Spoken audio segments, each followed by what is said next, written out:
newly appointed department head at a mid-level tech firm. This isn't just a job, it's a mission.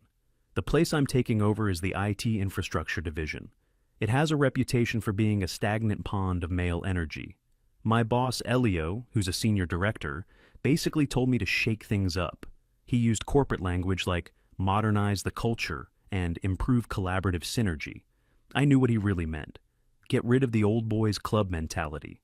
Felt like a breath of fresh air finally being put in charge. My whole career, I've had to deal with these types of guys. The ones who think being good at their job gives them a pass to be socially inept. Day one, I walk into the office space. It's exactly as I pictured, dead silent except for the clicking of keyboards and the hum of servers. No chatter, no collaboration, just a bunch of guys staring at their screens. I see my team. There's Calvin, who seems a bit younger and eager. He gives me a nervous smile, potential ally. There's Oakley, the only other woman. She barely looks up. Disappointing, but I figure she's just been beaten down by the environment. And then there's Roman. He's tucked away in a corner, just radiating this aura of unapproachability. Doesn't even acknowledge me when I'm introduced. Just a slight nod, his eyes already flicking back to his monitor. I immediately flagged him in my mind. That's the one. That's the source of the rot. I schedule a team meeting for that afternoon. My goal is to lay down the new law, establish my presence. I talk about my vision for a more dynamic, communicative, and inclusive workplace. I use all the right terms. Psychological safety, open door policy, idea meritocracy.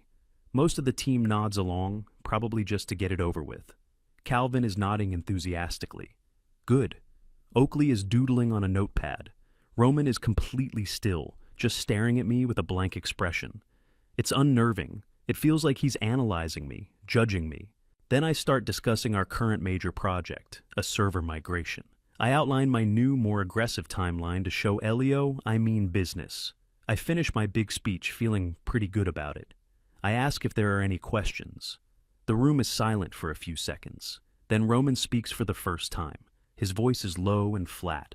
No emotion. He says the proposed timeline doesn't account for the necessary security audits. He states that pushing it through like that will open up at least 3 major vulnerabilities. He finishes by saying it will also cause a system-wide slowdown and delay the final release, not speed it up.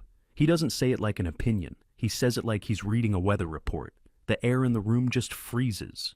He wasn't offering feedback. He was telling me I was wrong in front of my entire team on my first day. A classic male power play, trying to undermine the new female boss. I keep my cool, of course.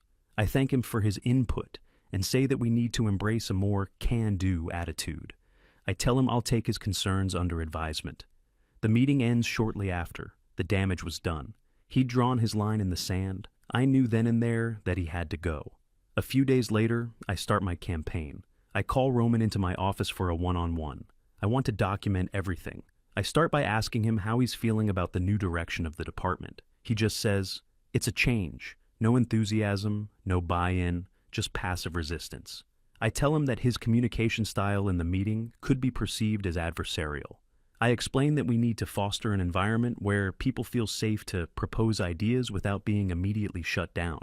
He looks at me, genuinely confused. He tells me he wasn't shutting anything down. He was just identifying the technical risks involved. He says his job is to ensure the integrity of the network. He's twisting my words, making it about the job and not about his attitude. This is textbook defensiveness. I make a note in my private file for him. Resistant to feedback, fails to grasp social dynamics of a team environment. The next week or so, I focus on building my relationship with Calvin. I praise his ideas in meetings, even the mediocre ones. I tell him I see a lot of leadership potential in him. He laps it up. I start assigning him to small tasks that would normally go to Roman, the senior tech. I frame it as a developmental opportunity for Calvin. Roman doesn't say a word. He just continues to do his work. His silence is louder than any argument. It's a constant passive challenge to my authority. I try to engage with Oakley too. I invite her for coffee, woman to woman. I ask her how she's found it, working in such a male-dominated space. She just shrugs and says, it's fine, the guys are okay, they mostly just keep to themselves. She's a lost cause. Suffering from some kind of internalized misogyny, probably thinks she has to act like one of the guys to survive. A major incident happens about a month into my tenure. A critical database server goes down late on a Friday night. It's an all-hands-on-deck emergency. I'm on the phone, trying to coordinate, but the technical details are over my head. Calvin is trying his best, but he's clearly out of his depth. Roman is the one who diagnoses the problem. He's on the remote call, his voice calm and steady, giving precise instructions. He ends up working through most of the night to fix it. By Saturday morning, the system is back online. A major crisis was averted. On Monday's team meeting, I make sure to control the narrative. I start by giving a big thank you to the entire team for their hard work over the weekend. I give a special shout out to Calvin for stepping up and showing real leadership during the crisis. I see Roman look up from his laptop for a split second. There's no anger in his eyes, nothing, just a blank, unreadable expression. Then he goes back to typing. He didn't get the credit, and he didn't care. Or worse, he knew he didn't need my validation. That was somehow more insulting than if he'd thrown a fit. It proves he doesn't see me as a real leader. My next move had to be more public. I needed to show not just the team, but my own boss, Elio, that Roman was a problem. An opportunity arises during a quarterly review meeting with Elio and the other department heads. I have to present my department's progress. I know Roman is the one who compiles all the performance metrics and uptime stats. The day before the meeting, I ask him for the data. He sends it in a meticulously organized spreadsheet. In my presentation slide, I deliberately change a few key numbers. I inflate our performance stats slightly, making our efficiency look better than it is. It's not a huge lie, just a bit of corporate polishing. I know Roman is professional to a fault. He wouldn't let incorrect data be presented. We're in the big meeting, my turn to present. I get to the slide with the fudge numbers. I pause. I see Roman, who is required to attend these meetings, shift in his seat. I knew he'd do it. He raises his hand. I pretend to be annoyed, but generously give him the floor. He very politely points out that the figures on the slide seem to be incorrect. He says the actual uptime was 99.8%, not 99.9%, and that the data processing speed had increased by 12%, not 15%. He's not accusatory, he's just correcting the record. This is my moment. I put on a concerned, slightly embarrassed expression. I turn to him and say something like, "Roman, I appreciate your eye for detail, but this is hardly the time or place. It undermines our team's unity when you publicly question my data." I then look at Elio and say, "My apologies. This is one of the team dynamic issues I've been working to resolve." Elio looks uncomfortable. The other managers are just staring. Roman's face finally shows a flicker of something. Surprise? Confusion? He just says, "I was only clarifying the data I provided." I shake my head sadly. "We'll discuss this offline." It was a masterpiece. In one move, I'd painted him as insubordinate, socially unaware, and a problem I was actively trying to manage. After that meeting, the atmosphere in the office got even colder. People started actively avoiding Roman. They saw he was on my bad side, and nobody wanted to be caught in the crossfire. This was perfect. It isolated him. I used this to my advantage. I started talking to Calvin about how Roman's negative attitude was affecting team morale. I'd say things like, "It must be hard for you to innovate when Roman is always so critical." Calvin, eager to be my number two, would always agree.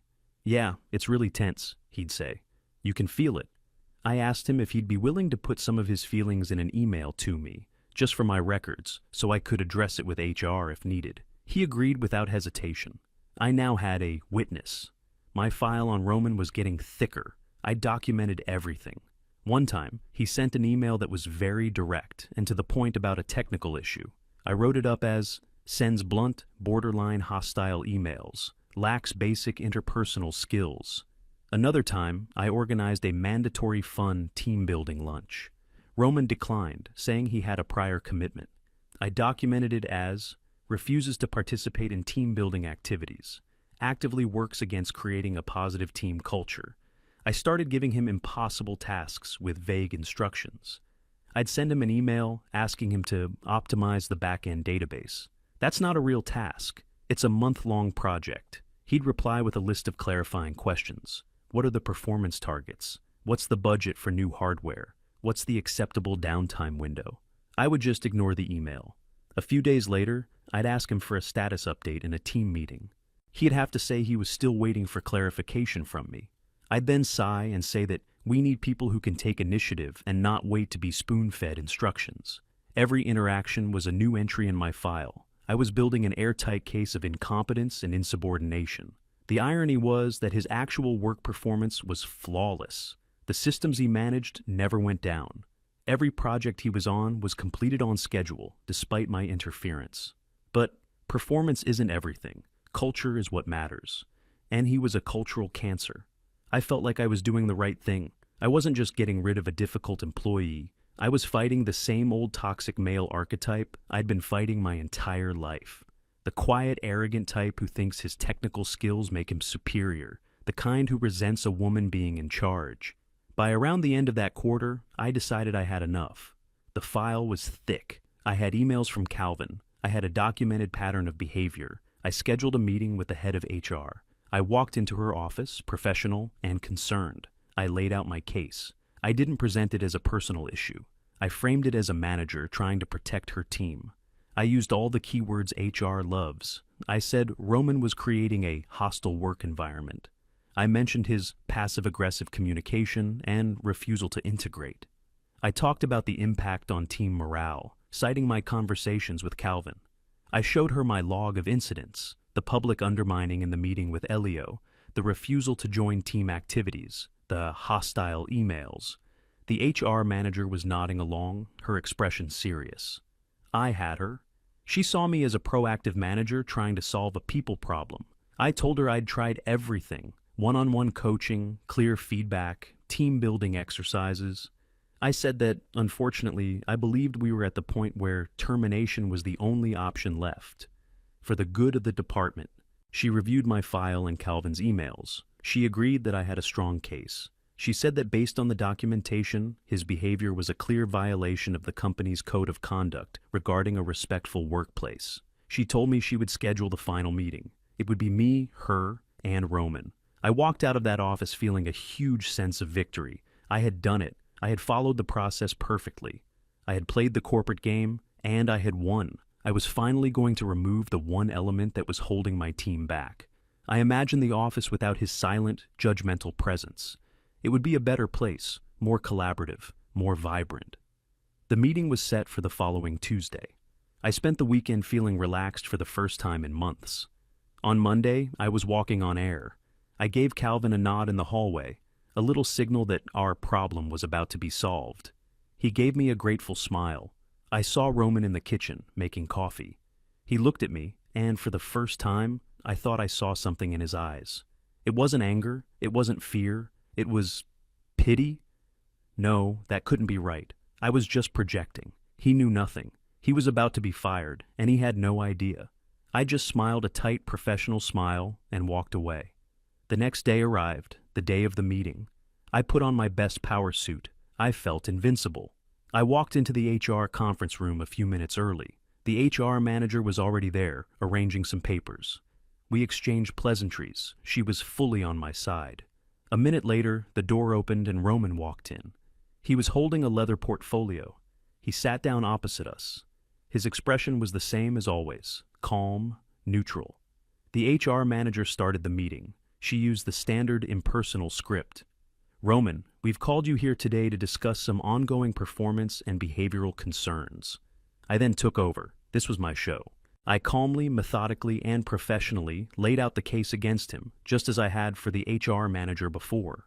I walked him through the incidents, his resistance to my new vision from day one, his pattern of unconstructive criticism, his public insubordination in front of a senior director, his refusal to engage with the team, his creation of a tense and uncomfortable work environment for his colleagues, like Calvin. I spoke for about 10 minutes, my voice never wavering. I concluded by saying that, due to this documented pattern, we had lost confidence in his ability to be a productive member of the team, and the company had decided to terminate his employment, effective immediately. I sat back, expecting him to argue, to deny it, to get angry. I was prepared for anything except what he did next. He didn't say a word. He just listened patiently until I was finished. The HR manager looked at him with a practiced, sympathetic expression. She asked, "Roman, do you have anything you'd like to say in response to this?" He finally looked up, making eye contact with me for a long moment. Then he turned to the HR manager. "Yes, I do," he said, his voice perfectly level. I anticipated this might be a possibility. He opened the leather portfolio he'd brought with him. My heart skipped a beat. What was that? I thought maybe he had performance reviews, emails from my predecessor praising his work, something easily dismissed. It wasn't that. He took out a small digital voice recorder and placed it on the table between us. My blood ran cold. He then said, "Words can be misremembered or taken out of context. So after the incident in the directors' meeting, where I was publicly reprimanded for providing accurate data, I felt it was necessary for my own safety to have a clear record of my interactions with my manager." He looked directly at me. "This device contains audio recordings of every one-on-one meeting, every performance review, and every private conversation we've had in your office for the last 3 months.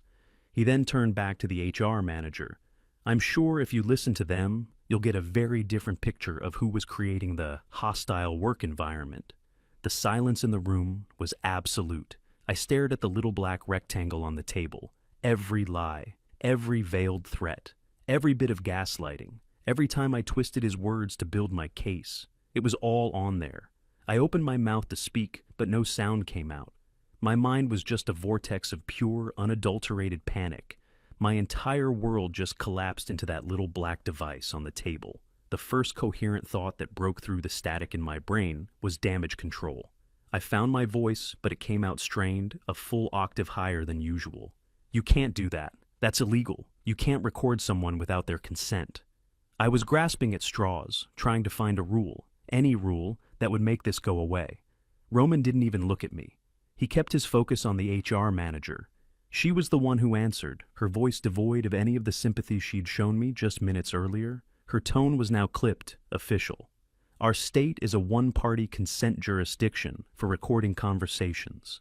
Roman was a party to these conversations. Therefore, his recordings are legally admissible as a personal record." She didn't even need to look it up. She knew the law.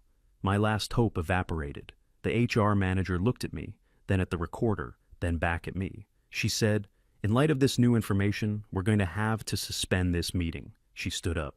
"Roman, thank you for bringing this to our attention. We will need to take this device for review. You'll be contacted by HR with next steps. For now, you can return to your desk." He just nodded, pushed the recorder an inch further into the center of the table, stood up, and walked out of the room without a single backward glance. He left me there with her. The HR manager sat back down, her face like a stone mask. The friendly, supportive ally was gone. In her place was a corporate functionary. She told me, "You are being placed on paid administrative leave, effective immediately." She slid a pre-printed form across the table. "You are not to return to your desk. You are not to access the company network, email, or any other systems. You are not to have any contact with any employees of this company, especially the members of your team." She emphasized that last part. "An investigation will be conducted. You will be contacted when we have concluded our findings." I was speechless. I just stared at her. "Do you understand?" she asked, her voice sharp. I managed to nod. "Your building access has been revoked. Security will escort you out." It was the most humiliating moment of my life. A security guard, someone I'd probably passed in the hallway 100 times, was waiting for me outside the conference room. He didn't say a word, just walked me to the elevator, down to the lobby, and stood there as I walked out the front doors into the midday sun. My work bag was still in my office. My car keys were in my bag. I had to call a rideshare home, standing on the curb like a total outcast. The entire ride home, my mind was racing. I replayed every conversation with Roman in my head. Every time I'd pushed him. Every time I'd twisted his words. Every piece of condescending feedback I'd given him. I had been so sure, so confident in my own narrative. The idea that he had a perfect objective record of it all was terrifying. When I got home, the first thing I did was try to call Calvin. I needed to warn him. I needed to get our story straight.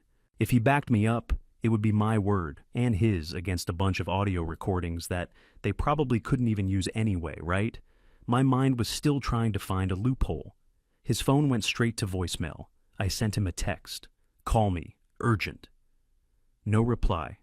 I tried again an hour later. Voicemail. By that evening, I knew. He was ghosting me. He was cutting me loose to save himself. The next 2 days were torture. I was trapped in my own apartment with nothing but my thoughts. No work emails to distract me, no meetings to run, just the echoing silence and the constant, replaying loop of my own arrogance. I tried to call Elio, my boss, on his personal cell. He picked up, but when he heard my voice, he cut me off. "I can't talk to you. This is an active HR investigation. Do not contact me again." He hung up. That was when I truly understood how alone I was. The company wasn't protecting me. It was protecting itself from me. Late in the week, maybe a Friday, I got an email from a woman I didn't know in HR. The subject line was mandatory follow-up meeting.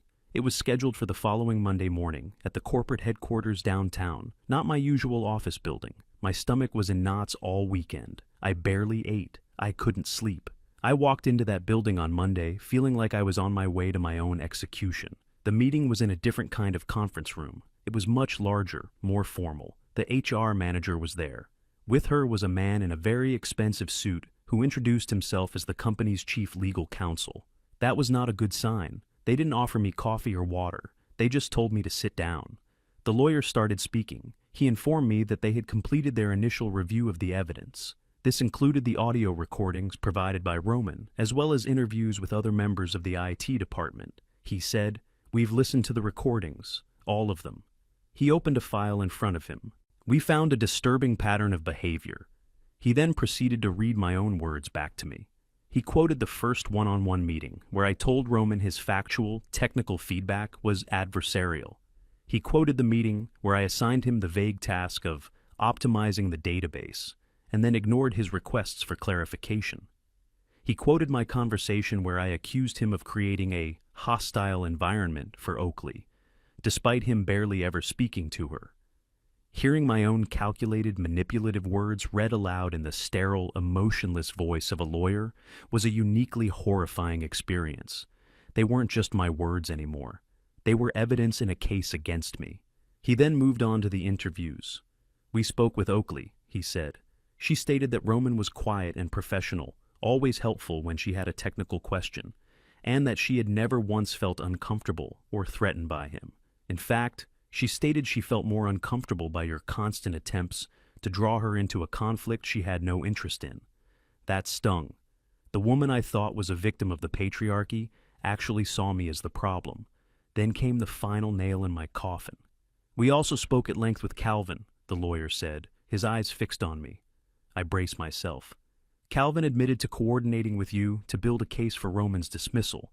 He provided us with the emails where you prompted him to document his feelings about Roman's behavior. He stated that he felt he was under significant pressure from his direct supervisor, that's you, to create these documents, and that he feared for his own job security if he did not comply.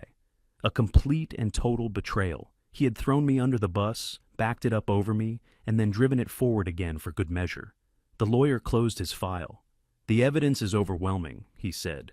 "You engaged in a sustained and targeted campaign of harassment against an employee. You created false documentation. You attempted to coerce another employee into colluding with you. You have exposed this company to significant legal liability." The HR manager finally spoke. She slid another piece of paper across the table. It was a termination letter. "Your employment is terminated, effective immediately for gross misconduct." She then slid a second, thicker document across. "This is a severance agreement. The company is prepared to offer you 2 weeks' pay, in exchange for which you will sign a non-disclosure agreement and a full release of all claims against the company and its employees." She paused. "If you do not sign it, you will receive nothing, and we will, of course, reserve all our legal rights. We strongly advise you to have a lawyer review it." I was fired for the very thing I had accused Roman of. The ultimate irony. I felt sick. I just took the papers, stood up, and walked out. There was nothing left to say. The weeks that followed were a blur. I hired a lawyer who told me I had no case and to just sign the severance agreement. So I did. I started looking for a new job, but the tech world is small. I never knew for sure, but I suspect I was blacklisted. I'd get through first or second round interviews, and then, suddenly, the company would go silent. My career, which I had built so carefully, was in ruins. One night, a few months later, I was doom-scrolling online, feeling a familiar mix of self-pity and rage. Out of morbid curiosity, I went to Glassdoor and looked up my old company. I was scrolling through the reviews, the usual stuff. Good work-life balance, management is out of touch. And then I saw it, a review posted about 2 months ago. It was long, and very detailed. It was titled, "Great Engineers, but be careful if you're a man." My blood turned to ice. The anonymous review laid out the entire story, but from his perspective. It described a new manager who came in with an agenda. It described how she targeted the most senior, quietest engineer. It described how she twisted his words, stole his credit, and publicly humiliated him. It described how she tried to get him fired on false pretenses. And it described how he had recorded everything to protect himself. The review didn't name me. It didn't have to. Anyone at the company would know exactly who it was about. The final paragraph of the review is what haunts me to this day. It was a piece of advice. My advice to any man working here, or any man in a corporate environment in general: document everything. Keep records of your work. Save your emails. If you find yourself in a situation where you feel you are being targeted by a manager with an ideological agenda, buy a voice recorder. It's cheap insurance. It might just save your career, because in the current year, your competence and hard work are not enough to protect you. You have to protect yourself. I closed my laptop. He hadn't just beaten me. He hadn't just gotten me fired. He had turned my story into a cautionary tale for his side. He took my crusade and made it into a lesson. And I was the punchline. I found out through the grapevine that Roman was offered my job as department head. He turned it down. Instead, he negotiated a new role for himself, a senior principal architect position. It came with a massive pay raise, a private office, and, most importantly, an explicit exemption from having to attend any meetings that weren't strictly technical. He had won. He got everything he wanted, not by playing the political games, not by fighting back loudly, but by being quiet, competent, and prepared. He just calmly weathered the storm I created, and then, at the very last moment, he showed everyone the receipts, and I was left with nothing.